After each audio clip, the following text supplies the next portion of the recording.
Students, myself is Manoj Modi from Gwalior Madhya Pradesh. Welcome you once again in my English academy channel. आज की इस video में हम जिस टॉपिक को पढ़ेंगे उसका नाम है प्रीपोजिशन। प्रीपोजिशन मतलब जिसको हिंदी में बोलते हैं संबंध बोधक। ये वो टॉपिक है जो सभी एग्ज़ाम में पूछा जाता है और इंग्लिश में दो ही ऐसे टॉपिक हैं जैसे कि एक नाउन और एक प्रीपोजिशन, जिनका ना तो कोई शुरू है ना ही कोई अंत। कहने का मतलब ये है कि ये वो टॉपिक हैं, ये दो वो टॉपिक हैं जो सबसे बड़े टॉपिक हैं इंग्लिश में, क्योंकि इनमें बहुत सारे रूल्स हैं। लेकिन हम अपने इस वीडियो में हम आपको केवल उन्हीं रूल्स को आपको बताएंगे जो कि एग्ज़ाम में पूछे जाते हैं। शुरुआती वीडियो बेसिक रूल्स के रहेंगे प्रीपोजिशन के, बाद के वीडियो एडवांस रूल्स के रहेंगे जिसमें जो कि कंपटीशन एग्ज़ाम में, जिनके रूल कंपटीशन एग्ज़ाम में पूछे जाते हैं। तो अगर आपको बेसिक रूल सीखने हो तो आप शुरुआती वीडियो ज़रूर देखिए, लेकिन आप यदि कंपटीशन की तैयारी कर रहे हैं तो बेसिक रूल के साथ साथ आप एडवांस रूल भी ज़रूर पढ़िए। तो चलिए हम स्टार्ट करते हैं इस टॉपिक को। इस टॉपिक का नाम है प्रीपोजिशन। प्रीपोजिशन मतलब संबंध बोधक। अब हमें इस टॉपिक में ये पढ़ना है कि ये प्रीपोजिशन जो है वो होता क्या है और ये कहाँ यूज़ होता है और कहाँ नहीं, मतलब हम इनका यूज़ कब करेंगे और कब नहीं, और ये कितने प्रकार के होते हैं, मतलब इनके कितने टाइप्स होते हैं। और साथ साथ हमें ये भी समझना पड़ेगा कुछ प्रीपोजिशन ऐसे भी होंगे जो फिक्स होंगे। फिक्स मतलब उनके लिए हम कोई भी रूल फॉलो नहीं करेंगे। साथ साथ हम फ्रेजिल प्रीपोजिशन भी पढ़ेंगे, ये भी हम समझाएंगे आपको फ्रेजिल प्रीपोजिशन क्या होते हैं और ये एग्ज़ाम में किस तरह से पूछे जाते हैं। ये सारी चीज़ें हम स्टेप बाय स्टेप आपको हम क्लियर करेंगे। तो चलिए स्टार्ट करते हैं प्रीपोजिशन को। तो प्रीपोजिशन को हम पढ़ रहे हैं, तो प्रीपोजिशन को हमने दो भागों में डिवाइड कर लिया, प्री प्लस पोजीशन। पोजीशन मतलब उसकी क्या पोजीशन है, यानी कि क्या स्थिति है, और प्री का मतलब होता है तो पहले, यानी कि प्रीपोजिशन की परिभाषा उसी सब प्रीपोजिशन में ही छिपी हुई है। तो मैंने इस तरह से इसकी परिभाषा बनाई है, ऐसे वर्ड जो किसी वर्ड के पहले आकर, मतलब प्री पहले आकर उसकी पोजीशन बताएं, उसे हम क्या कहते हैं, प्रीपोजिशन कहते हैं। तो जैसे कि मैंने एग्जांपल नंबर 1 2 3 4 5 6 में ये जो on, near, beside, from, on to और अंडर का यूज़ किया है, ये सारे के सारे वर्ड जो है प्रीपोजिशन है। और ये इन शब्द के पहले आकर, इन बैड के पहले आकर इस बैड की क्या कर रहे हैं, पोजीशन को निर्धारित कर रहे हैं। फॉर एग्जांपल जैसे मैंने पहला एग्जांपल लिखा हुआ है, ही इज़ ऑन बेड। इसका मतलब ये है कि वो बिस्तर पर क्या है बेड, मतलब मान लीजिए ये बेड है और इसके ऊपर यदि कोई व्यक्ति बैठा हुआ है, उसको टच कर रहा है, तो उस कंडीशन में हम ऑन का यूज़ करेंगे और तब उस ऑन का मतलब क्या होगा, पर। यानी कि ही इज़ ऑन बेड, यानी कि वह बिस्तर पर है। लेकिन कभी कोई ऑब्जेक्ट किसी दूसरे ऑब्जेक्ट के बगल में हो, इस तरह से बगल में हो, पास में हो, जैसे मान लीजिए ये बेड है और ये आप हैं और आप इस बिस्तर के बगल में हैं, तब आप नियर का यूज़ करेंगे। नियर मतलब पास में। तो सेकंड वाले एग्जांपल में मैंने लिखा हुआ है, he is near the bed, यानी कि वो बिस्तर के पास में है।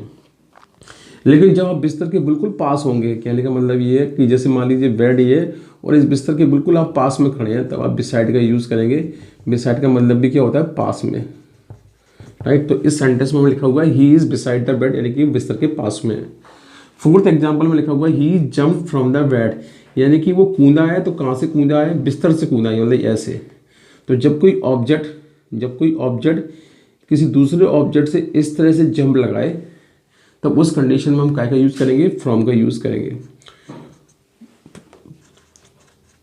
और जब कोई ऑब्जेक्ट किसी दूसरे ऑब्जेक्ट पर इस तरह से जाए, यानी कि नीचे से इस तरह से उसके ऊपर जाए, तब हम ऑन टू का यूज़ करेंगे। और ऑन टू का मतलब होता है पर।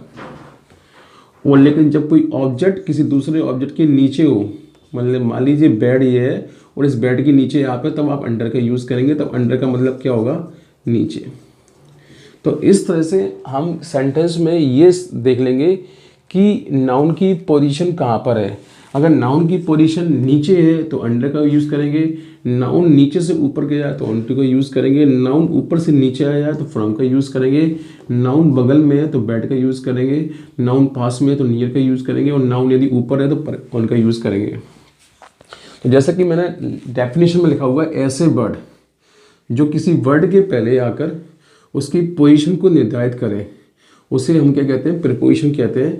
प्रीपोजिशन की एक दूसरी डेफिनेशन भी है जिसे हम आगे पढ़ेंगे। चलिए हम सेकंड डेफिनेशन को पढ़ लेते हैं। ये थी पहली डेफिनेशन, और अच्छी डेफिनेशन ये भी है, ऐसे शब्द यानी कि ऐसे वर्ड जो दो शब्दों के बीच में संबंध बताएं यानी कि संबंध जोड़ें, उन्हें हम प्रीपोजिशन कहते हैं।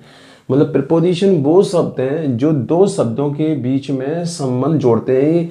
ये शब्द नाउन भी हो सकते हैं, वर्ब भी हो सकते हैं, एडजेक्टिव भी हो सकते हैं और एडवर्ब भी हो सकते हैं। फॉर एग्जाम्पल जैसे मेरे पास पहला वाला एग्जाम्पल है, this is the house of Ram. अब हम सेंटेंस में देखेंगे, हमने यहाँ पे एक वर्ड का यूज़ किया है ऑफ। यहाँ ऑफ जो है प्रीपोजिशन है, क्योंकि ये दो वर्ड्स के बीच में रिलेशन को डेवलप कर रहा है। जैसे एक वर्ड यहाँ पर राम है और एक कौन सा है, हाउस है। तो इस हाउस का राम से क्या संबंध है ये बताने के लिए हमने यहाँ पे ऑफ का यूज़ किया है। तो इस सेंटेंस का जो ओवरऑल मीनिंग है वो ये है, this is the house of Ram, यानी कि ये जो घर है वो किसका है, राम का है। यानी कि मान लीजिए ये हाउस लिखा हुआ है और ये राम लिखा हुआ है। मुझे इसका और इसका आपस में यदि संबंध जोड़ना है तो मैंने यहाँ पे जिस वर्ड का यूज़ किया है इंग्लिश में वो कौन सा है, ऑफ। और इस ऑफ को हम कहेंगे क्या, प्रीपोजिशन। तो प्रीपोजिशन वो शब्द हैं जो दो शब्दों के बीच में रिलेशन को स्थापित करते हैं, डेवलप करते हैं।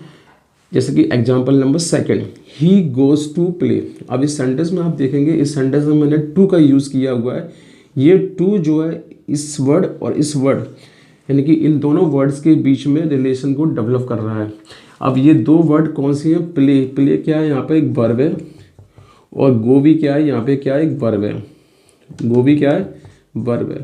तो दो वर्ब को आपस में कनेक्ट करने के लिए, ये वर्ब ये है और एक वर्ब ये है, इन दोनों वर्ब को आपस में कनेक्ट करने के लिए हमने यहाँ पे जो वर्ड लगाया है वो कौन सा है, टू है। तो ये टू कहलाएगा प्रीपोजिशन। और इस सेंटेंस का मतलब है वह वहाँ खेलने के लिए जाता है। तो कहने का मतलब ये है कि प्रीपोजिशन वो शब्द हैं जो दो शब्दों के बीच में संबंध को जोड़ते हैं यानी कि स्थापित करते हैं। और ऐसे कई सारे प्रीपोजिशन होते हैं। अब हम सबसे पहले ये समझ लेते हैं कि प्रीपोजिशन कौन कौन से होते हैं, मतलब लिस्ट ऑफ प्रीपोजिशन हम समझ लेते हैं। मतलब हम कौन कौन से वर्ड ऐसे हैं जो प्रीपोजिशन कहलाते हैं, उसे हम आगे के वीडियो में समझ लेते हैं।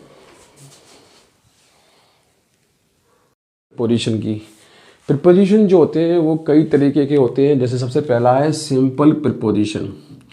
सिंपल प्रीपोजिशन वो प्रीपोजिशन है जो केवल एक वर्ड से बने हुए होते हैं। जैसे कि एट, एक ही शब्द है एट, फिर इन, फिर on, of, to, up, by, for, since, from, at, with और एक्सेट्रा।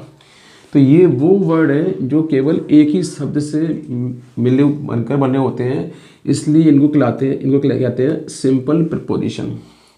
लेकिन अगर हम दो प्रीपोजिशन को आपस में मिला दें या दो शब्दों को आपस में मिलाकर कोई एक नया शब्द बनाएं तो वो कहलाएंगे आपके क्या, कंपाउंड प्रीपोजिशन। जैसे इन और टू को मिला दिया तो बन गया क्या, इन टू। विथ और इनको मिला के बन गया विथ इन यानी कि विथ इन। और विथ और आउट को मिला के हमने क्या बनाया, विथआउट। और अप और टू को मिला के बनाया अप टू। अप और ऑन को मिला के बनाया अपॉन। और इसी तरीके से और भी कई प्रीपोजिशन।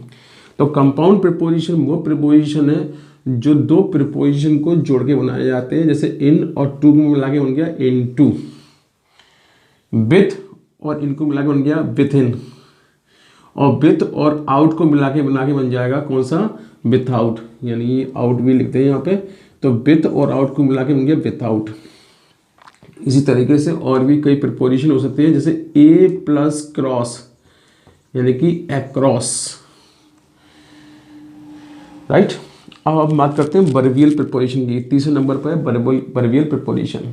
ये वो प्रीपोजिशन है जो वर्ब को जोड़कर बनाए जाते हैं। अगर किसी वर्ब के साथ अगर हम प्रीपोजिशन को जोड़ दें तो वो कहलाता है वर्बियल प्रीपोजिशन। जैसे गेट, गेट एक वर्ब है, इस वर्ब के साथ यदि हम इनटू लगाते हैं तो ये कहलाएगा वर्बियल प्रीपोजिशन, यानी कि गेट इनटू।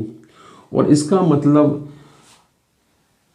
उस वर्ड से, जैसे कि गेट का मतलब होता है प्राप्त करना, लेकिन जैसे ही गेट के साथ हम इनटू लगा देंगे तो इसका अर्थ बदल जाएगा, तब इसका अर्थ होगा प्रवेश करना। तो वर्बियल प्रीपोजिशन वो प्रीपोजिशन होते हैं जो वर्ब के साथ जुड़ते ही अपना मीनिंग चेंज कर देते हैं। तो गेट का मतलब यहाँ प्राप्त करना नहीं है, गेट इनटू का मतलब होगा क्या, प्रवेश करना। इसी तरीके से गेट आउट बाहर निकल जाना, गेट अप उठना, गेट इन, इस तरह से ये वर्बियल प्रीपोजिशन बनेंगे। लुक के साथ भी, जैसे लुक एक वर्ब है, लुक के साथ हमने इनटू लगा दिया तो ये भी वर्बियल प्रीपोजिशन बन गया और इसका अर्थ अब डिफरेंट हो गया, क्योंकि लुक का मतलब होता है देखना, लेकिन जैसे ही हम लुक के साथ इनटू लगाएंगे तो इसका मतलब होगा जांच करना, यानी कि इन्वेस्टिगेशन करना। तो वर्बियल प्रीपोजिशन वो प्रीपोजिशन है जो प्रीपोजिशन के साथ जुड़कर डिफरेंट मीनिंग देते हैं। तो लुक के साथ इनटू लगाने पर लुक का अर्थ अब देखना नहीं होगा बल्कि प्रवेश करना होगा। इसी तरीके से look in, look out, look down, अलग अलग वर्बियल प्रीपोजिशन है जिन्हें हमें इनके यूजेस अर्थ के साथ इनके किस तरह सेंटेंस में हम यूज़ करेंगे, हम इसे आगे पढ़ेंगे। हम बात करते हैं 4th नंबर के प्रीपोजिशन की, जिसको हम बोलते हैं एडवर्बियल प्रीपोजिशन। हम बात करते हैं एडवर्बियल प्रीपोजिशन की। ये वो प्रीपोजिशन है जो एडवर्ब को जोड़कर बनाए जाते हैं। जैसे कि हम जानते हैं कि देयर और हियर ये वो वर्ड हैं जो कि एडवर्ब कहलाते हैं। तो यदि इन शब्दों के साथ यदि हम प्रीपोजिशन जोड़ दें तो वो कहलाएंगे क्या, एडवर्बियल प्रीपोजिशन। जैसे देयर के साथ हमने इन जोड़ दिया, देयर इन।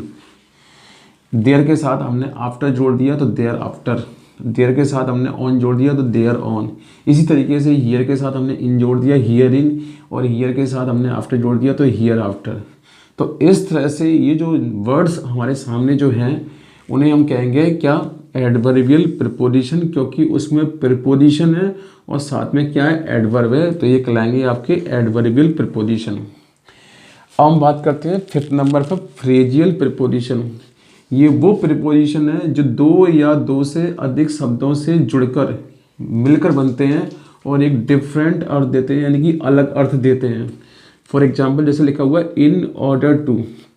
अब जैसा कि हम जानते हैं कि ऑर्डर का मतलब होता है क्या, आदेश, लेकिन जैसे ही हमने ऑर्डर के साथ इन और टू ये दो वर्ड प्रीपोजिशन को लगाया तो इसका मतलब हुआ के उद्देश्य से, ना कि के आदेश से।